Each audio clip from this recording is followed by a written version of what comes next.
오늘 함께 본 본문을 가지고 예수님을 감동시킨 믿음이라는 제목으로 하나님의 말씀을 전하고자 합니다. 한번 따라해 보시겠습니까? 예수님을 감동시킨 믿음. 예수님을 감동시킨 믿음. 2010년 12월 4일입니다. 스타킹이라고 하는 한 예능 프로그램에 30대 초반의 남자가 출연을 했습니다. 그날은 기적의 목청 킹이라고 하는 제목의 프로젝트로 진행이 됐는데, 다시 말하면 노래를 못해서 기죽어 있는 사람 살려줄 수 있는 기회, 또는 남 앞에서 노래 부르는 것이 소원인 그런 사람들을 위한 그런 무대로 꾸며졌습니다. 그날 출연진 중에 마지막 출연자로 나온 이 남자는 지금은 이미 이제 잘 알려진 사람이 됐지만, 그때만 해도 그 주변의 지인들 빼고는 아는 사람이 없었습니다.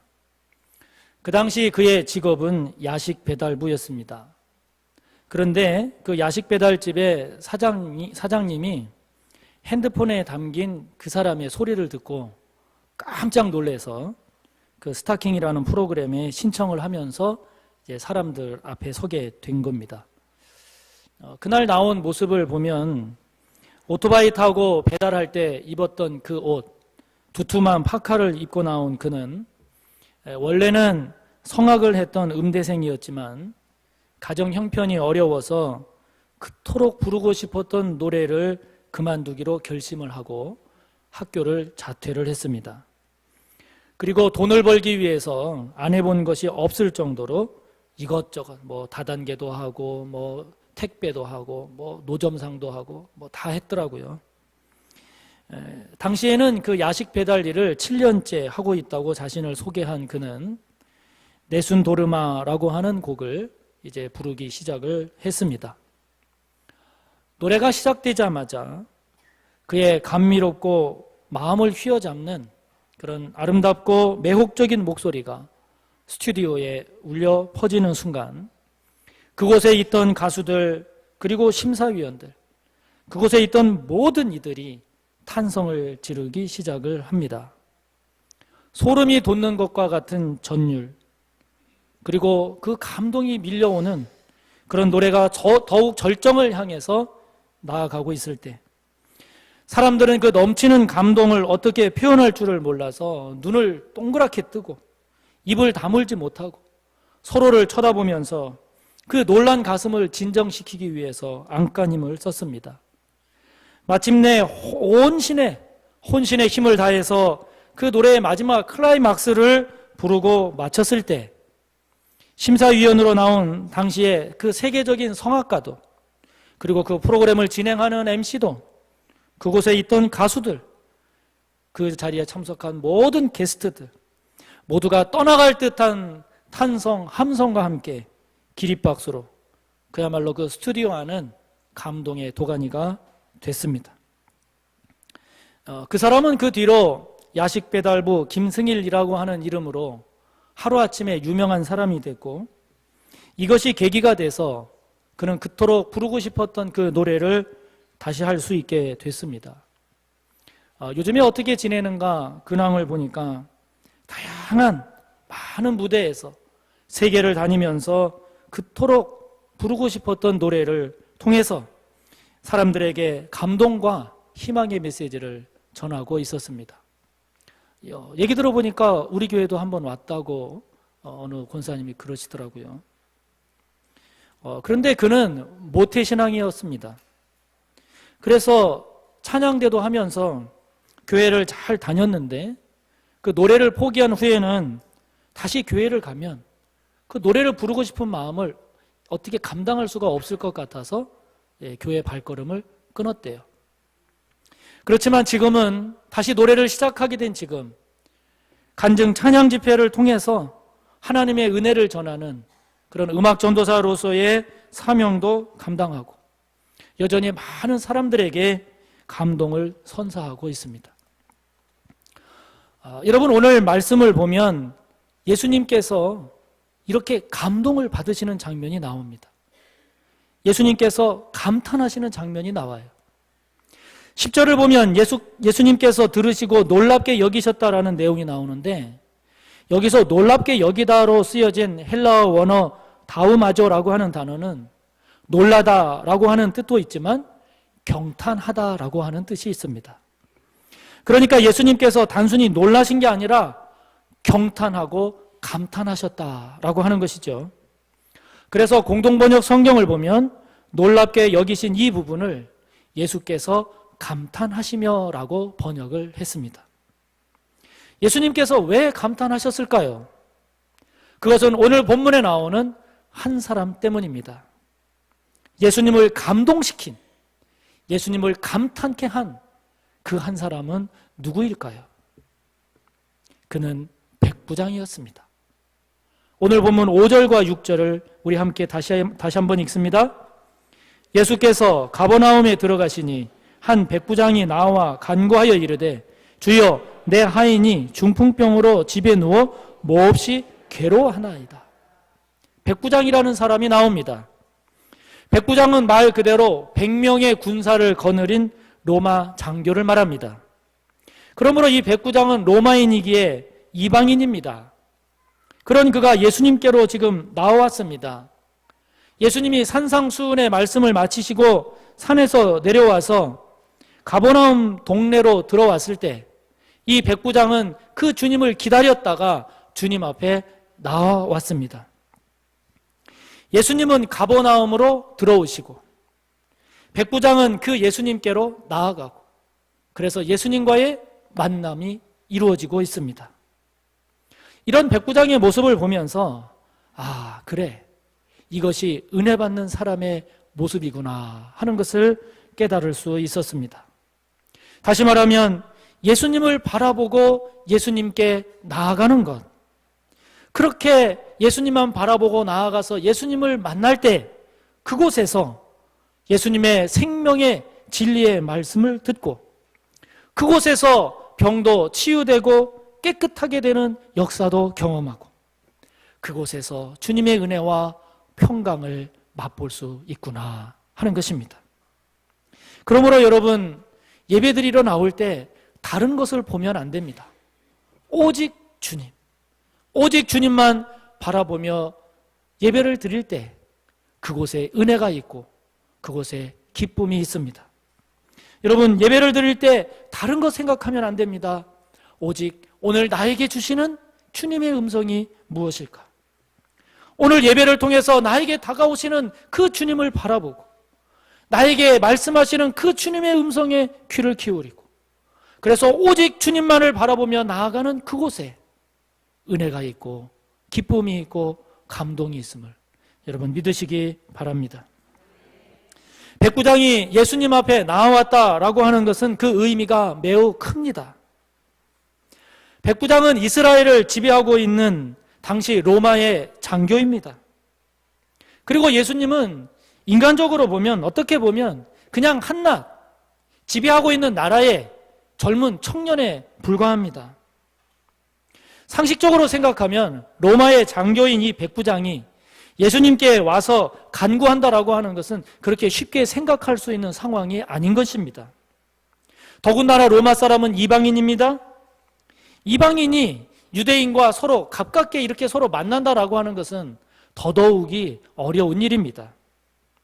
그야말로 세상적인 계급장을 다 떼어 놓아야만, 민족적이고 인종적인 계급장을 내려놓아야만 가능한 일입니다. 그러므로 여러분, 누가 예수님으로부터, 하나님으로부터 임하는 그 은혜를 맛보는 그 은혜의 주인공이 될까요?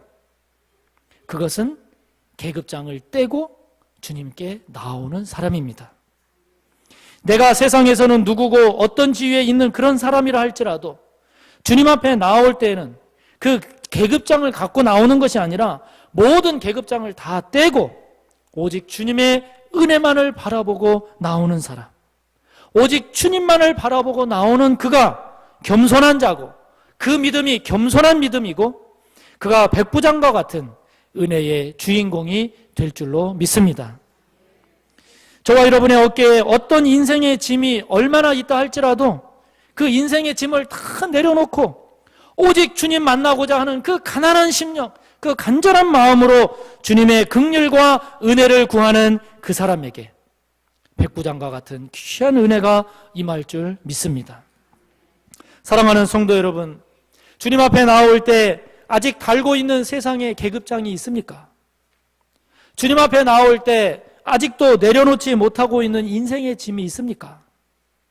세상의 계급장, 인생의 짐은 저와 여러분 그리고 주님 사이를 가로막는 그런 장애물임을 인정하고 백부장과 같이 모든 것을 다 내려놓고 오직 겸손하게 주님만 바라보며 주님 앞에 나오는 저와 여러분 모두가 되기를 간절히 바랍니다. 그렇게 겸손하게 주님 앞에 나온 백부장이 이제는 더욱 주님의 마음을 사로잡습니다. 6절을 다시 한번 읽습니다. 이르되 주여 내 하인이 중풍병으로 집에 누워 몹시 괴로워하나이다. 주님의 마음을 더욱 사로잡기 시작합니다. 여러분, 이 백부장의 모습을 보면 지금 이 백부장은 예수님을 찾아 나온 이유가 자기 문제로 나온 것이 아님을 알 수 있습니다. 자신의 하인이 중풍병으로, 여러분 지금도 이 중풍은 시간을 놓치면 고치기 어려운 병입니다.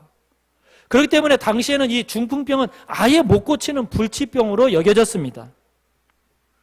그런 불치병인 중풍병으로 자신의 하인이 몹시 괴로워하기에 그 병을, 그 하인의 병을 고쳐달라고 주님께 지금 나온 것입니다. 누가복음 7장 2절을 보면 이 백부장은 그 종을 사랑했다라고 했어요. 여러분, 당시 사회에서 종, 하인은 쉽게 말하면 사람 취급을 받지 못하던 시대입니다. 인구가 많은 중국에서는 지금도 다리가 3개인 개구리는 찾기 어렵지만 다리가 2개인 사람은 어디에든 있다. 여러분, 지금도 중국에서는 이런 말이 있대요. 다시 말하면 사람들이 워낙 많으니까 상사가 그 부하를 보고 마음에 안 들면 그냥 해고를 시켜도 사람들 얼마나 많으니까 다른 사람 쓸 수 있다. 이런다는 것이죠. 하물며 예수님 당시에는 하인, 종은 사람 취급을 받지 못했기 때문에 주인 마음에 안 들면 언제든지 다른 사람으로 바꿀 수 있고 물건 사고 팔듯이 교환할 수 있었던 시대입니다. 그러므로 지금 백부장이 예수님 앞에 와서 자기의 문제도 아니고 더군다나 자기가 거느리고 있는 그 하인의 병, 그것도 못 고칠 줄 뻔히 아는 그 중풍병을 주님 앞에 치유해 달라고, 그렇게 주님 앞에 나온 것은 대단한 의미가 있는 것입니다. 이것은 이 로마 군 장교라고 하는, 그리고 유대인 예수님이라고 하는 이러한 계급의 벽, 신분의 벽, 인종의 벽을 뛰어넘지 않고는 못 나오는 것입니다. 주인과 종이라고 하는 사회적 신분의 그 벽을 뚫지 않고서는 주님 앞에 나올 수가 없는 것입니다. 장교, 그리고 장교가 아닌 이런 계급의 의식을 버리지 않고서는 결코 주님 앞에 나올 수 없는 것입니다. 여러분, 무엇이 백부장으로 하여금 이렇게 인종의 벽도 뛰어넘게 하고, 무엇이 백부장으로 하여금 이렇게 계급의 벽, 신분의 벽을 뛰어넘어서 주님 앞에 나오게 한 것입니까? 그것은 다른 것이 아닙니다. 오늘 우리가 지금 본 말씀 그대로 주여, 제 하인이 중풍병으로 너무 괴로워합니다. 주님, 내 하인을 고쳐주십시오. 그런 그의 말에서 우리가 느낄 수 있듯이 자신의 종을 향한 사랑 아니겠습니까? 그 사랑도 그 종을 불쌍히 여기는, 그 불쌍히 여기는 그 긍휼의 사랑 아니겠습니까? 아버지가 자신의 아픈 자녀를 돌보듯이 자신의 아픈 자녀를 위해서라면 발벗고 나서는 그러한, 비록 자신의 종이지만 사랑하는 종이 중풍병으로 괴로워하는 그 모습이 불쌍해서, 너무 불쌍해서 발벗고 나서는 긍휼의 사랑 아니겠습니까? 어느 여인이 남편을 일찍 여의고 외동딸과 함께 외롭게 살았습니다. 아버지 없이 살다 보니까 이 자라던 딸이 한 번은 가출을 한 거예요. 수소문을 해보니까 어느 도시에 술집에서 일하고 있다는 소식을 들었어요. 다 찾고 다니는데 찾을 수가 없으니까 찾을 만한 곳을 찾아다니면서 전단지를 만들었어요. 전단지를 만들어서 가는 곳곳마다 다 이렇게 뿌리면서 다녔습니다. 그런데 그 전단지에는 딸의 사진이 없었어요. 딸의 사진 대신에 어머니 자기의 얼굴을 전단지에 싣고 그 밑에는 다음과 같은 글을 적었어요. 사랑하는 딸아, 엄마가 너를 간절히 기다리고 있다. 어머니는 전단지에 딸의 사진을 넣으면 그 딸의 얼굴이 사람들에게 알려져서 사람들에게 부끄러움을 당할 수도 있다고 생각한 거죠. 그래서 딸 대신에 자신의 사진을 넣은 거예요. 결국 딸은 그 어머니의 그 마음을 알고 다시 엄마 품으로 돌아왔고 자신을 불쌍히 여기는, 깊이 사랑하는 그 어머니의 마음을 알고 통해의 눈물을 흘렸다고 합니다. 바로 딸을 향한 긍휼의 사랑이 딸의 마음을 움직인 것이죠. 여러분, 이 백부장의 종을 향한 그 깊은 긍휼, 불쌍히 여기는 그 긍휼, 그냥 무시해버려도 다른 사람들이 뭐라고 할 것 없는 그런 종을 불쌍히 여기면서 깊이 사랑해서 주님 앞에 나와서 주님, 내 종이 중풍병으로 너무 괴로워합니다. 고쳐주십시오. 그렇게 간구하는 이 백부장의 모습이 주님의 마음을 움직였다 하는 것입니다. 여러분, 마태복음 14장 14절을 보면 성경이 이런 기록을 합니다. 예수께서 나오사 큰 무리를 보시고 불쌍히 여기사 그 중에 있는 병자를 고쳐주셨다 합니다. 마태복음 15장 32절을 보면 예수님께서 오병이어 기적을 행하실 때 이렇게 기록을 합니다. 예수께서 제자들을 불러 이르시되 내가 무리를 불쌍히 여기노라. 그들이 나와 함께 있은지 이미 사흘임에 먹을 것이 없도다.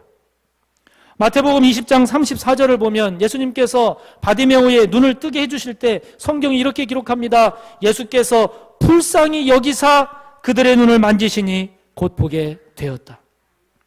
누가복음 7장 13절을 보면 나인성 과부의 죽은 독자를 예수님께서 다시 살리실 때 성경은 이렇게 기록을 하고 있습니다. 주께서 과부를 보시고 불쌍히 여기사 울지 말라 하셨어요. 그리고는 죽은 그 아들을 주님이 살리셨어요. 다시 말하면 예수님께서 기적을 행하실 때 예수님께서 왜 기적을 행하셨는가? 이유는 딱 하나입니다. 불쌍히 여기신 거예요. 불쌍히 여기시는 그곳에 주님의 기적이 일어나게 했다 하는 것입니다. 사랑하는 성도 여러분, 긍휼이 사람의 마음을 움직이는 것입니다. 불쌍히 여기는 것이 주님의 마음을 움직이게 하는 것입니다. 사랑하는 성도 여러분, 지금 주님 앞에 불쌍한 마음, 긍휼의 마음을 가지고 주님께 간구하고 있는 그 누군가가 있으십니까? 단순히 동정하고 불쌍히 여기는 마음으로 그치는 것이 아니라 그 누군가의 죄 혹은 그의 아픔 때문에 그가 주님께로 인도되기를 바라는 간절한 마음, 긍휼히 여기는 마음으로 이 백부장처럼 주님께 간구하는 그런 사람이 있습니까? 저와 여러분 가운데 긍휼히 여기는 마음이 넘치기를 축복합니다. 우리의 긍휼이 서로에게 있는 벽을 허물고 저와 여러분에게 있는 긍휼이 그러한 벽을 허물 뿐만 아니라 주님께 가지고 나아가서 간구하는 가운데 그 긍휼이 주님의 놀라운 역사를 이루는 은혜가 임하게 됨을 믿으시기 바랍니다. 하인의 치유를 구한 백부장에게 주님께서 7절을 보면 이렇게 대답하십니다. 내가 가서 고쳐주리라.